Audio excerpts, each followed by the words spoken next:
apapun yang ada di dalam hati kita, kita tidak bisa mencurahkan perasaan kita. Kita tidak bisa menghibur diri kita karena kita sudah menutup diri. Nah, ketika sudah seperti itu, Selamat menyaksikan dan dukung terus channel Kang Kumis. Semoga bermanfaat. Assalamualaikum warahmatullahi wabarakatuh. Kembali lagi bersama saya Kang Kumis. Pada kesempatan kali ini Kang Kumis kembali bersama sahabat semua. Nah, pada kesempatan kali ini Kang Kumis ingin bahas mengenai 6 ciri istri yang tidak pantas dipertahankan. Nah, alasannya kenapa sampai seperti itu? Yuk kita bahas sama-sama.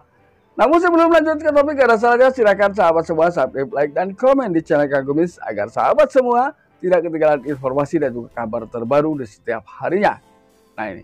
Nah, tentunya adalah mengherankan ketika seseorang sedang melakukan pendekatan ini seakan tidak ada keburukan satupun di mata masing-masing pihak ya, baik si pacar pria maupun si wanita. Ia merasa semua yang ia ambil keputusan ini sudah tepat. Namun sejalan dengan berjalannya waktu banyak hal-hal yang mulai terungkap, hal-hal yang tidak terduga sebelumnya mulai terlihat. Nah, maka di sini apakah saya harus tetap bertahan ketika saya mengalami situasi dan kondisi seperti ini?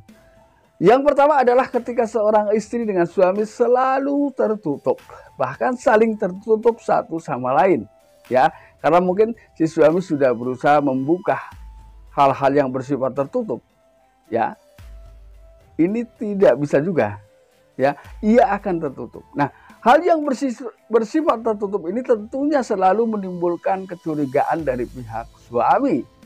Ya, ini adalah hal yang wajar karena banyak hal yang tentunya suami harus tahu ketika si istri beraktivitas tentunya. Namun ketika sudah mulai tertutup, baik dari hal-hal yang bersifat pembicaraan, komunikasi, ataupun hal-hal aktivitas yang lain, ini sulit untuk menggapai kehidupan mahligai, kehidupan rumah tangga yang jauh lebih bahagia.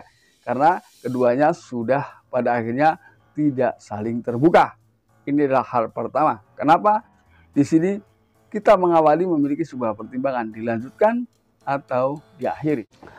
Lalu kemudian yang kedua adalah sudah tidak adanya rasa saling percaya satu sama lain. Nah ini, ketika kedua belah pihak antara suami dan istri ini sudah tidak saling percaya, tentunya masing-masing keduanya sudah memiliki kelemahan yang memang sudah terbaca oleh masing-masing pihak. Jadi kepercayaan yang tumbuh ini sama sekali sudah tidak ada. Ya. Nah, ketika sudah seperti ini, mungkinkah rumah tangganya dilanjutkan? Ini adalah pertimbangan kedua yang harus dipikirkan, ya. Walaupun sebetulnya perceraian adalah hal yang paling dibenci oleh Allah. Karena perceraian ini adalah merupakan perjalanan akhir dari sebuah pernikahan. Nah, pernikahan adalah seharusnya memiliki nilai sakral yang tidak boleh dinodai. Lalu yang ketiga, setiap hari ini selalu ada aja ya hal-hal remeh, hal-hal kecil, hal-hal yang tidak terduga yang berakhir menimbulkan sebuah pertengkaran. Ya mungkin awalnya kita bicara baik-baik santai. Ya. Namun pada akhirnya justru timbul salah paham dan terjadi pertengkaran. Nah, ketika sudah seperti ini, haruskah dipertahankan? Lalu hal yang keempat yang tidak mungkin dilanjutkan adalah ketika istri sudah merasa lebih nyaman tanpa suami. Nah, ini kan berarti kehadiran suami di sini juga sudah tidak begitu diharapkan. Karena justru hal yang terjadi sebaliknya, ketika suami terus ada di hadapannya, ia merasa risih dan tidak nyaman. Nah, ketika kita hidup hanya untuk membuat tidak nyaman orang lain, maka sebaiknya kita pun menjauh dari orang yang merasa dirinya dibuat tidak nyaman. Ini. Ketika sudah seperti ini, haruskah dilanjutkan? Ini pertanyaan saya. Lalu yang kedua, ia akan selalu merasa kesepian, yaitu karena diakibatkan adanya rasa atau sifat saling tertutup satu sama lain. Jadi apapun yang ada di dalam hati kita, kita tidak bisa mencurahkan perasaan kita. Kita tidak bisa menghibur diri kita, karena kita sudah menutup diri. Nah, ketika sudah seperti itu, mungkinkah dilanjutkan? Ini.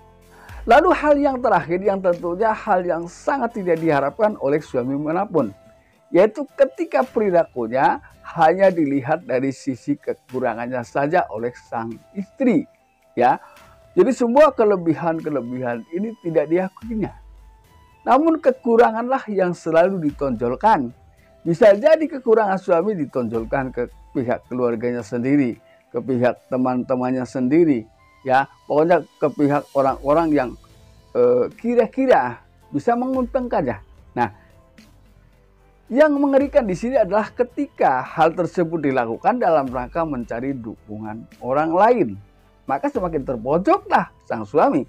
Nah, ketika sudah seperti ini, mampukah Anda melanjutkan kehidupan rumah tangga Anda dengan kondisi yang semakin terjepit?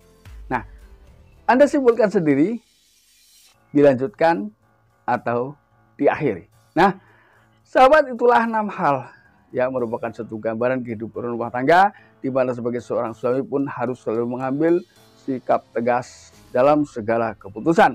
Nah, mudah-mudahan bermanfaat, dan akhir kata, salam harmonis bersama Kang Kumis. Wabillahi taufiq wal hidayah. Wassalamualaikum warahmatullahi wabarakatuh.